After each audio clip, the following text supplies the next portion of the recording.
beaucoup de personnes ont une stéatose hépatique sans le savoir. Elles se sentent fatiguées, ont des digestions lourdes, un cholestérol élevé ou une glycémie déséquilibrée, sans comprendre pourquoi. Aujourd'hui, je veux t'aider à identifier si ce que tu manges soutient réellement la santé de ton foie et quels ajustements pratiques peuvent faire une vraie différence. Je suis le docteur Gabriel Menat, et depuis des années j'accompagne des patients qui arrivent inquiets parce que leurs analyses ne s'améliorent pas, malgré le fait de manger sainement. Je me souviens très bien d'un patient d'un peu plus de 50 ans qui me disait « Docteur, je ne mange plus de friture, mais mon foie est toujours gras ». En analysant son alimentation et certains nutriments clés, il a compris qu'il ne s'agissait pas seulement de supprimer, mais surtout de mieux nourrir son organisme. Bienvenue sur ma chaîne. Ici, nous parlons de santé globale, de longévité et d'habitudes naturelles simples qui t'aident à préserver ton équilibre physique, mental et émotionnel. Prends des notes et partage ces informations avec ta famille et tes amis pour les aider à améliorer leur santé. Nous publions de nouvelles vidéos chaque jour, alors abonne-toi et active la cloche pour recevoir toutes les notifications. Avant de continuer, si ce contenu te semble utile, un geste simple comme soutenir la vidéo ou la partager permet à ce message d'atteindre davantage de personnes qui en ont besoin. Merci sincèrement d'être ici et de prendre soin de ta santé. Entrons maintenant dans le vif du sujet. Aujourd'hui, nous allons faire quelque chose de très simple et très utile.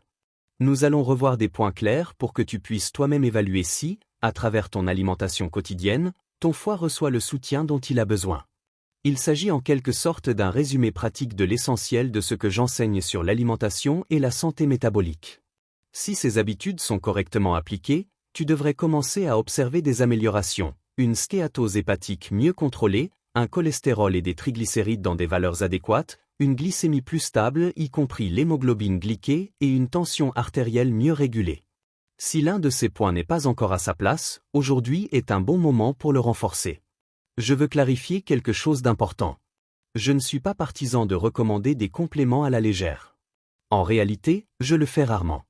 Mais aujourd'hui, je vais te parler d'un nutriment que je considère fondamental, surtout lorsqu'on parle de stéatose hépatique, de métabolisme et de santé globale avec l'avancée en âge. C'est un nutriment qui ne dépend ni des modes ni des tendances, et dont la carence peut avoir des conséquences sérieuses. Avant de poursuivre, si ces informations t'aident, je t'invite tranquillement à t'abonner à la chaîne, à partager cette vidéo avec quelqu'un qui en a besoin et à activer la cloche. Ainsi, YouTube t'informera à chaque nouveau contenu pensé pour prendre soin de ta santé de manière claire et honnête.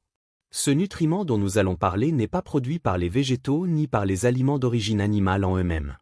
Il est produit par des bactéries et il est absolument indispensable pour l'intestin, le sang, le cerveau et le système nerveux. Il s'agit de la vitamine B12. Au cours de mon expérience clinique, j'ai vu de nombreuses personnes souffrir de fatigue, de troubles neurologiques, d'anémie ou de difficultés à améliorer leur stéatose hépatique, et en approfondissant, le problème était là, une carence en vitamine B12 que personne n'avait envisagée. Il existe différentes formes de vitamine B12, comme la cyanocobalaminine et la méthylcobalamine. Plus loin, je t'expliquerai laquelle choisir selon ta situation. Mais je veux que tu retiennes dès maintenant un point essentiel, avec les années, surtout après 50 ans, l'absorption de cette vitamine devient plus difficile, en particulier si tu souffres de gastrite, si tu utilises des antiacides, si tu as subi des chirurgies digestives ou si ton alimentation contient peu de produits d'origine animale. La carence en vitamine B12 n'est pas anodine. Elle peut affecter le système nerveux, la production des globules rouges et le fonctionnement général de l'organisme. C'est pourquoi, lorsqu'on parle de protéger le foie gras et le métabolisme, ce point ne peut pas être ignoré. Plus loin, nous verrons comment la prendre correctement, à quelle dose et quelles erreurs éviter pour qu'elle soit réellement absorbée et efficace. Si tu souffres de stéatose hépatique, de cholestérol élevé ou d'une glycémie instable, l'une des erreurs les plus fréquentes est de ne pas savoir quels nutriments aident réellement et lesquels ne font aucune différence.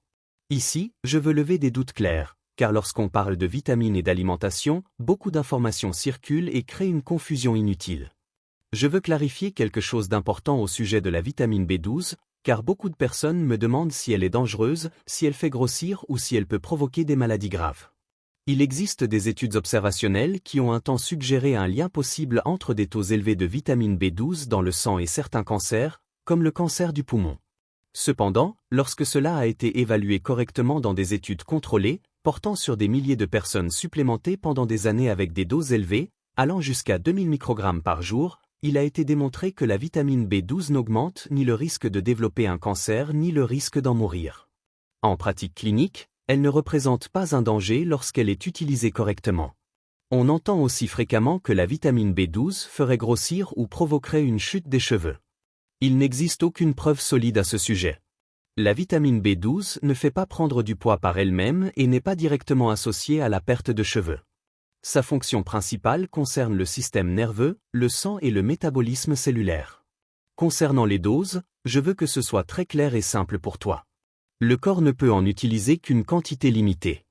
Même si tu vois des dosages de 5000 ou 10 000 microgrammes, l'organisme absorbera ce dont il a besoin et éliminera le reste par les urines. En pratique, l'objectif est d'atteindre environ 2000 microgrammes par semaine. Personnellement, je prends une dose unique hebdomadaire. D'autres préfèrent la répartir en plusieurs prises de 500 microgrammes au cours de la semaine. Les deux options sont valables. Un point clé que je souligne toujours, il ne s'agit pas d'un complexe de vitamine B, ni d'injections combinées, ni de compléments qui regroupent toute la famille des vitamines. Ce qui m'intéresse, c'est une seule chose, la vitamine B12, et rien d'autre. C'est comme dans une grande famille où tu n'aurais besoin de parler qu'à une seule personne. Cette personne, ici, c'est la B12. Concernant la forme de la vitamine, il existe deux présentations courantes, la méthylcobalamine et la cyanocobalamine. Chez les personnes souffrant de maladies rénales, la méthylcobalamine est généralement la meilleure option. En l'absence de problèmes rénaux, les deux fonctionnent très bien. L'essentiel est qu'elles soient utilisées correctement. J'ai vu de nombreux patients qui, malgré des changements alimentaires, n'arrivaient pas à améliorer leur stéatose hépatique, leur énergie ou leur clarté mentale. Je me souviens notamment d'une femme de 60 ans qui est arrivée très frustrée, se sentant faible, avec des picotements dans les mains et des analyses stagnantes. En étudiant son cas, nous avons mis en évidence une carence nette en vitamine B12. Une fois ce point corrigé, son évolution a été remarquable avec le temps. C'est pourquoi j'insiste autant, ce nutriment n'est pas négociable. Une fois le sujet de la vitamine B12 clarifié, passons au pilier fondamental suivant de l'alimentation. Je veux que tu y prêtes une attention particulière, car il a un impact direct sur la stéatose hépatique, la glycémie et les triglycérides. Si je devais choisir un seul groupe d'aliments comme base, comme colonne vertébrale de l'alimentation quotidienne, sans hésiter je dirais que ce sont les légumineuses. Haricots, lentilles, pois chiches, pois, fèves, soja, edamame. Elles devraient être présentes tous les jours. Les légumineuses ne sont pas un simple accompagnement. Elles sont le centre de l'assiette. Elles apportent des protéines de grande qualité, des fibres, du fer, du magnésium, du zinc et du calcium. De plus, elles contiennent quelque chose de très important, l'amidon résistant.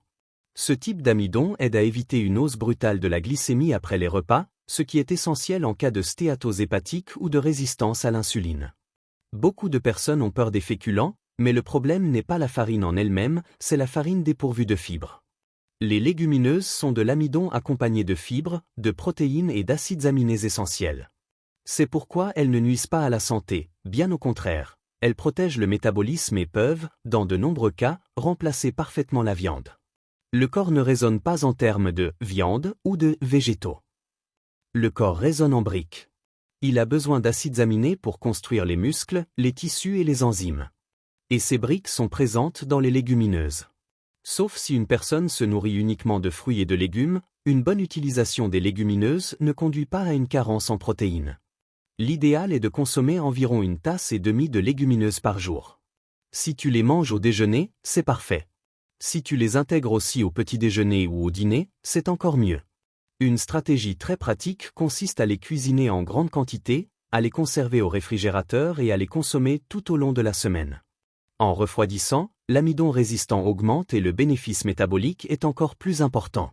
Je sais que beaucoup me disent « Docteur, les légumineuses me ballonnent, elles me donnent des gaz ». Cela arrive généralement lorsque l'intestin n'est pas habitué à une forte charge en fibres. Au début, le microbiote intestinal s'adapte et produit des gaz. Cela devrait diminuer après 2 ou 3 semaines de consommation régulière. Si ce n'est pas le cas, il existe une solution simple, bien faire tremper les légumineuses, de préférence dans de l'eau avec un peu de bicarbonate, jeter cette eau, les cuire correctement puis les réfrigérer. Elles deviennent ainsi beaucoup plus digestes. Jusqu'ici, nous avons 2 piliers clairs, la vitamine B12 et les légumineuses comme base quotidienne. Passons maintenant au 3e élément, tout aussi important et absolument indispensable, les légumes et les végétaux. Ici, je veux être très direct avec toi. Il est plus dangereux de ne pas manger de légumes que de ne pas manger de viande. Et je le dis avec une totale responsabilité médicale. Les légumes doivent être présents à chaque repas, de différentes couleurs et préparés de diverses façons, crus, sautés, à la vapeur, blanchis. Peu importe la technique, l'essentiel est qu'ils soient là. Pourquoi sont-ils si importants? Parce que le corps produit de l'énergie en permanence. Cette énergie est fabriquée à l'intérieur des cellules, dans des structures appelées mitochondries. En produisant de l'énergie, le corps génère aussi des déchets toxiques appelés radicaux libres. S'ils ne sont pas neutralisés, ils endommagent les cellules et favorisent des maladies comme le cancer, le diabète et l'hypertension. Les antioxydants qui neutralisent ces déchets ne proviennent pas de pilules miracles ni de compléments à la mode. Ils viennent des légumes. Ils agissent à l'intérieur des cellules grâce aux nutriments apportés par les végétaux. C'est pourquoi arrêter de consommer des légumes a un coût très élevé pour la santé. Tous les légumes comptent, les légumes verts à feuilles, la tomate, le concombre, le céleri, le brocoli, le chou, la betterave, les radis, les tubercules comme le manioc ou la patate douce. Tous apportent quelque chose de précieux. Beaucoup contiennent même plus de calcium que ce que l'on imagine. En résumé jusqu'ici, tu disposes déjà de 3 bases claires pour améliorer la stéatose hépatique et la santé globale, une quantité suffisante de vitamine B12, les légumineuses comme axe central de l'assiette et des légumes à chaque repas. Dans le prochain bloc, nous continuerons à construire l'assiette complète de manière pratique, afin que tu saches exactement comment appliquer tout cela au quotidien, sans complications. Si tu fais face à une stéatose hépatique, à un cholestérol élevé, à une fatigue constante ou à des digestions difficiles, je veux que tu saches une chose importante. Tout cela peut commencer à s'améliorer lorsque tu apprends à utiliser l'alimentation comme un outil quotidien.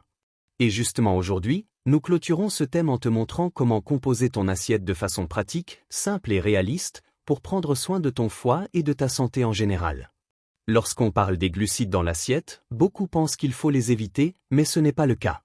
Ce que je recommande, en revanche, c'est de bien les choisir. Par exemple, les tubercules comme la patate douce, la battate ou le boniato sont d'excellentes options.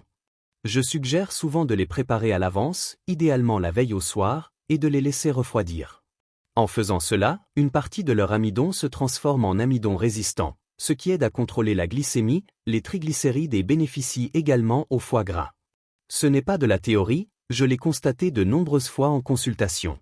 Je me souviens d'un patient d'environ 55 ans, très semblable à beaucoup d'entre vous, qui est venu inquiet pour sa stéatose hépatique et son cholestérol. Il ne voulait pas vivre au régime. Nous avons simplement ajusté le type de glucides, intégré des légumineuses, des légumes et des tubercules bien préparés. En quelques mois, ces analyses ont commencé à s'améliorer. Surtout, il se sentait plus énergique et moins inflammé. C'est exactement ce que nous recherchons, des changements durables. Continuons à construire l'assiette. Nous avons dit que la moitié doit être composée de légumes variés, de différentes couleurs, crus ou cuits, selon ce que tu tolères le mieux. Un quart est occupé par les légumineuses, qui constituent la base des protéines végétales, lentilles, haricots, pois chiches, soja, edamame. Et l'autre quart correspond aux glucides complets et naturels, comme la patate douce, le quinoa, le riz complet ou l'avoine dans sa forme la plus simple. Mais il y a encore un élément qui ne peut pas manquer, même en petite quantité, comme un complément, les pousses ou les graines germées. Les germes de lentilles, de luzerne ou de soja concentrent vitamines et minéraux de manière remarquable. C'est comme un renfort nutritionnel qui donne de la vitalité à l'assiette et soutient de nombreux processus de l'organisme. Nous avons aussi parlé du calcium, un sujet qui suscite beaucoup de confusion. Beaucoup de personnes pensent qu'il ne se trouve que dans le lait et les produits laitiers, mais en réalité, des légumes comme le brocoli, le chou-cal, les épinards, le sésame, les légumineuses et certains fruits à coque apportent un calcium très bien assimilable. D'ailleurs, des études montrent que les personnes qui couvrent leurs besoins en calcium grâce à ces aliments présentent moins de risques de fracture que celles qui dépendent exclusivement des produits laitiers. C'est pourquoi j'insiste tant sur le retour au simple et au naturel. Si nous faisons un bilan final, les piliers que nous avons vus aujourd'hui et qui ne sont pas négociables sont la vitamine B12 à la dose hebdomadaire adaptée, les légumineuses comme base de l'alimentation, une grande quantité de légumes à chaque repas, des glucides complets bien choisis et des sources végétales de calcium. Cette combinaison aide non seulement à améliorer la stéatose hépatique, mais aussi le cholestérol, la glycémie, la tension artérielle et la santé métabolique globale. Avant de terminer, je veux faire une pause particulière. Au-delà de l'alimentation et du savoir, n'oublie jamais de remercier. Remercier Dieu pour la vie, pour un jour de plus, pour l'opportunité d'apprendre et de mieux prendre soin de ton corps. Le savoir est aussi un cadeau, et l'utiliser avec sagesse est une manière d'honorer la vie qui nous a été donnée. Prends un moment aujourd'hui pour dire merci, du fond du cœur. Et si ce contenu t'a été utile, je t'invite chaleureusement à t'abonner à la chaîne, à activer la cloche, à partager cette vidéo avec quelqu'un qui en a besoin et à laisser ton commentaire. Chaque jour, nous publions de nouvelles vidéos spécialement conçues pour t'aider à améliorer ta santé de manière pratique et accessible. Ton soutien permet à cette information d'atteindre beaucoup plus de personnes. Sur la chaîne du Dr Gabriel Menat, nous sommes profondément heureux de pouvoir t'accompagner, de contribuer à ton bien-être et de t'aider à construire des habitudes qui font réellement la différence. Un nouveau vidéo t'attend demain, avec encore plus d'idées simples pour prendre soin de ta santé. Merci d'être ici, merci pour ta confiance, et souviens-toi que tu n'es pas seul sur ce chemin. À très bientôt.